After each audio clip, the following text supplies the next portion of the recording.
Dans cette capsule, nous allons nous intéresser à la structure des molécules à travers la représentation de Lewis. Pour cela, nous allons utiliser la structure électronique des atomes.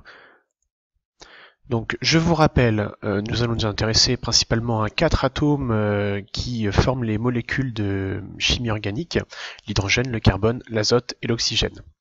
Leurs numéros atomiques sont respectivement 1, 6, 7 et 8, ce qui donne donc en termes de structure électronique K1 pour l'hydrogène, K2L4 pour le carbone, K2L5 pour l'azote et K2L6 pour l'oxygène. Pour atteindre une structure stable, les atomes vont chercher à remplir leur couche externe.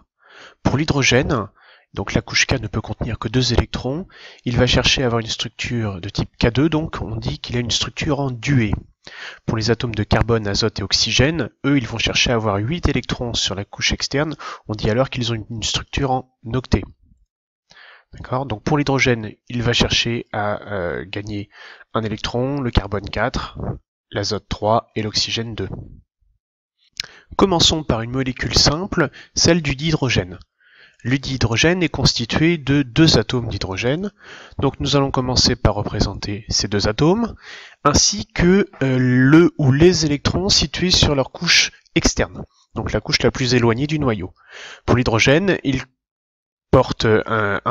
contient un seul électron, donc ici l'électron de cet atome d'hydrogène, et ici l'électron de ce deuxième atome d'hydrogène. Pour avoir une structure en duée, les atomes d'hydrogène vont mettre en commun un électron chacun, c'est-à-dire que l'électron appartient aussi bien à cet atome d'hydrogène que celui-ci. Et la mise en commun de 2 électrons, c'est ce qu'on va représenter par un tiret entre les 2 atomes d'hydrogène, et donc c'est un double liant, ce qu'on appelle également une liaison covalente simple.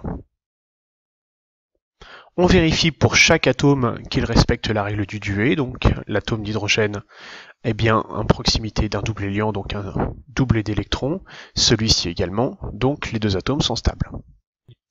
On voit donc que le nombre d'électrons manquants pour atteindre une structure stable va correspondre au nombre de doublets liants que va former un atome avec un autre atome. Reprenons le tableau précédent. L'hydrogène, donc lui, il lui manquait un électron, il va donc former un doublet liant. Le carbone, il lui manquait 4 électrons sur sa couche externe, il va donc former 4 doublets liants. L'azote 3 et l'oxygène 2. Prenons maintenant l'exemple de la molécule d'eau, H2O. Donc représentons l'atome d'oxygène qui a 6 électrons sur sa couche externe. Le premier atome d'hydrogène qui a un électron sur sa couche externe, il va donc y avoir mise en commun de ces 2 électrons entre l'hydrogène et l'oxygène. Prenons maintenant le deuxième atome d'hydrogène. Il va y avoir mise en commun de ces 2 électrons entre l'oxygène et l'hydrogène.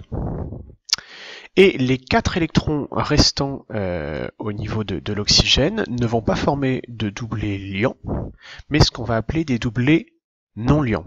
D'accord ? Donc la représentation de Lewis de la molécule d'eau, H2O, est la suivante. Ici nous avons 2 doublets liants, ce qui correspond donc à 2 liaisons covalentes simples, et sur l'oxygène, nous avons la présence de 2 doublets liants. Vérifions la règle du duet ou de l'octet pour chaque atome. L'atome d'hydrogène a en présence un doublet liant autour de lui, donc la règle du duet est respectée. Même chose pour l'autre atome d'hydrogène.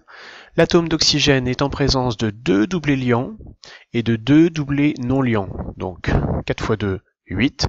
La règle de l'octet est bien respectée. La molécule d'eau est donc stable. Maintenant, prenons l'exemple de la molécule de méthanal. Constituée d'un atome de carbone, qui a 4 électrons sur sa couche externe, d'un atome d'oxygène, qui a 6 électrons sur sa couche externe, et de 2 atomes d'hydrogène, qui ont, eux, 1 électron sur la couche externe.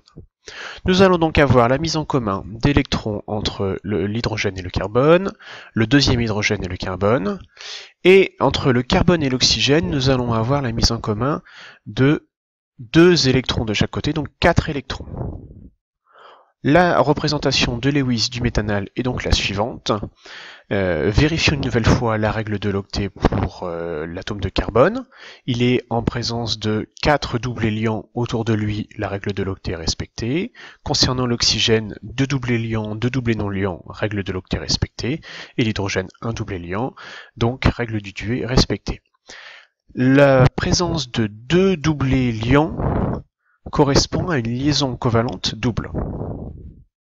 Un autre exemple avec le méthane, donc constitué d'un atome de carbone et de 4 atomes d'hydrogène.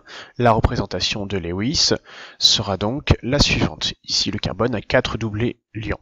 La molécule maintenant d'ammoniac, constituée d'un atome d'azote et de 3 atomes d'hydrogène. Donc l'atome d'azote possède, lui, 5 électrons sur sa couche externe. La représentation de l'ammoniac sera donc la suivante. L'azote possède 3 doublés liants et un doublé non liant. Et la molécule de cyanure d'hydrogène, constituée d'un atome de carbone, un atome d'azote et un atome d'hydrogène, où là, entre l'azote et le carbone, il va y avoir la mise en commun de 6 électrons. D'accord. Ce qui va donner pour l'azote un doublé non liant et 3 doublés liants, le carbone donc 4 doublés liants, 3 avec l'azote et 1 avec l'hydrogène, et la présence donc de 3 doublés liants correspond à une liaison covalente triple. Pour résumer, la représentation de Lewis représente les doublés liants et non liants. Vous avez vu l'an dernier la formule développée qui, elle, représente uniquement les doublés liants. La formule semi-développée qui représente tous les doublés liants sauf ceux entre le carbone et l'hydrogène. Et enfin la formule brute qui donne simplement la composition atomique de la molécule. Voilà, je vous souhaite un bon quiz et n'hésitez pas de revisionner la capsule si besoin.